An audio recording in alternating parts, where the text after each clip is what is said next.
السلام علیکم۔ آج میں حضور صلی اللہ علیہ وسلم کے معراج کا بیان مختصراً آپ لوگوں کو بتاؤں گا انشاءاللہ، اور سفر معراج میں کن کن سواریوں پر حضور صلی اللہ علیہ وسلم نے سفر فرمایا ان کا بھی تذکرہ کروں گا، اور سفر معراج پر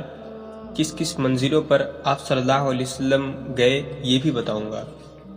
تو معراج کی رات آپ صلی اللہ علیہ وسلم کے گھر کی چھت کھلی اور حضرت جبریل علیہ السلام چند فرشتوں کے ساتھ نازل ہوئے اور آپ کو حرم کعبہ میں لے جا کر آپ کے سینے مبارک کو چاک کیا اور قلب انور کو نکال کر آب زمزم سے دھویا، پھر ایمان و حکمت سے بھرے ہوئے ایک تشت کو آپ کے سینے میں انڈیل کر چشم کا چاک برابر کر دیا، پھر آپ براق پر سوار ہو کر بیت المقدس میں تشریف لائے۔ براق کی تیز رفتاری کا یہ عالم تھا کہ اس کا قدم وہاں پڑتا تھا جہاں اس کی نگاہ کی آخری حد ہوتی تھی، اور بیت المقدس پہنچ کر براق کو آپ نے اس حلقہ میں باندھ دیا جس میں انبیاء علیہ السلام اپنی اپنی سواریوں کو باندھا کرتے تھے۔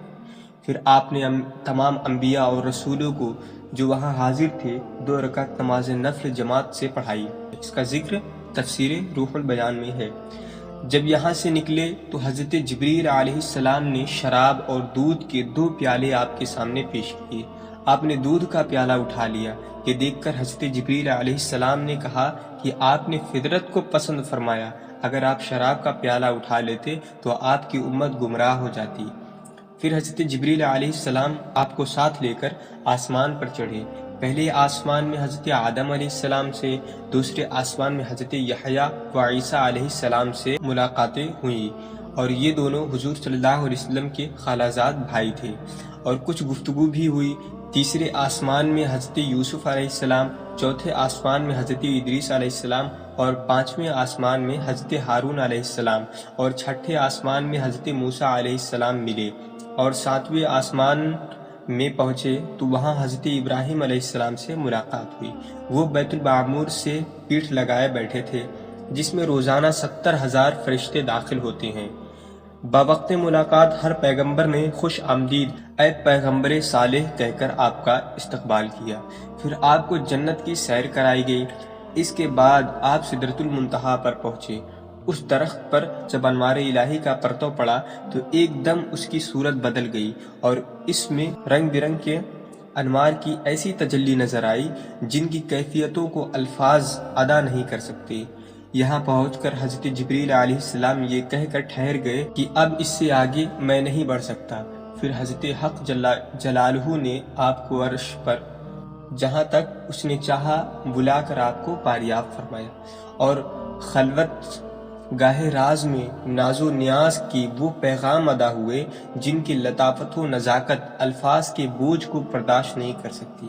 چنانچہ قرآن مجید میں فَأَوْحَى إِلَىٰ عَبْدِهِ مَا أَوْحَىٰ کے رمز و اشارہ میں خداوند قدوس نے اس حقیقت کو بیان فرما دیا ہے۔ بارگاہ الہی میں بے شمار عطیات کے علاوہ 3 خاص انعامات مرحمت ہوئے جن کی عظمتوں کو اللہ و رسول کے سوا اور کون جان سکتا ہے۔ تو پہلی سورہ بقرہ کی آخری آیتیں، اور دوسری یہ خوشخبری کہ آپ کی امت کا ہر وہ شخص جس نے شرک نہ کیا ہو بخش دیا جائے گا، اور تیسری امت پر 50 وقت کی نماز۔ اللہ کی دی ہوئی عطیات میں سے حضور صلی اللہ علیہ وسلم کے لیے یہ 3 خاص چیزیں تھیں۔ جب آپ ان خداوندی عطیات کو لے کر واپس آئے تو حضرت موسیٰ علیہ السلام نے آپ سے عرض کیا کہ آپ کی امت سے ان 50 نمازوں کا بار نہ اٹھ سکے گا، لہٰذا آپ واپس جائیے اور اللہ تعالیٰ سے تخفیف کی درخواست کیجیے۔ چنانچہ حضرت موسیٰ علیہ السلام کے مشورے سے چند بار آپ بارگاہ الہی میں آتے جاتے رہے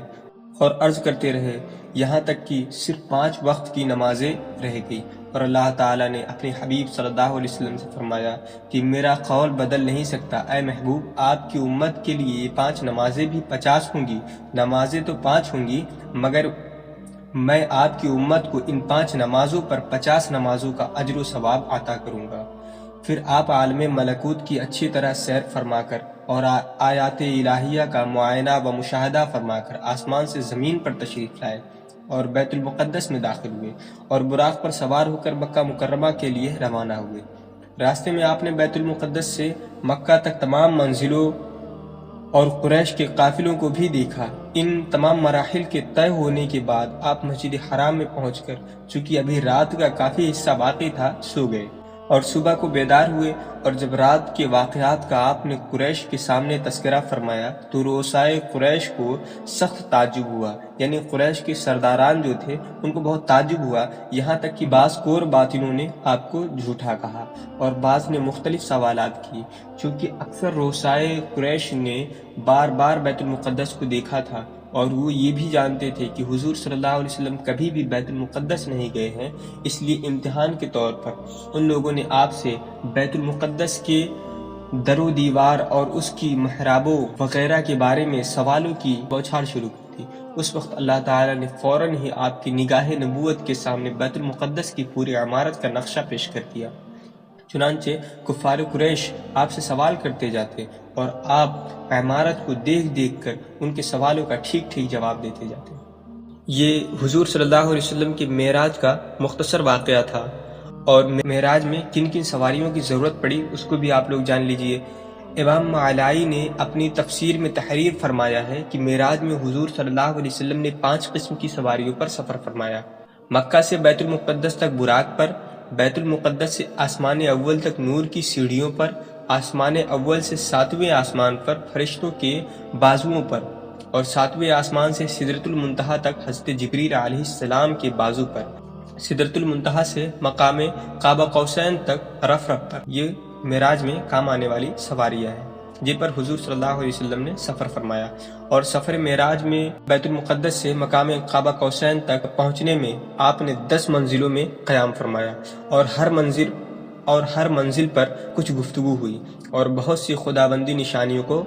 ملاحظہ فرمایا۔ پہلی منزل آسمان اول، دوسری منزل دوسرا آسمان، تیسری منزل تیسرا آسمان، اور چوتھی منزل چوتھا آسمان، پانچویں منزل پانچواں آسمان، چھٹی منزل چھٹا آسمان، ساتویں منزل ساتواں آسمان، اور 8ویں منزل سدرۃ المنتہا، اور 9ویں منزل مقام مستوی،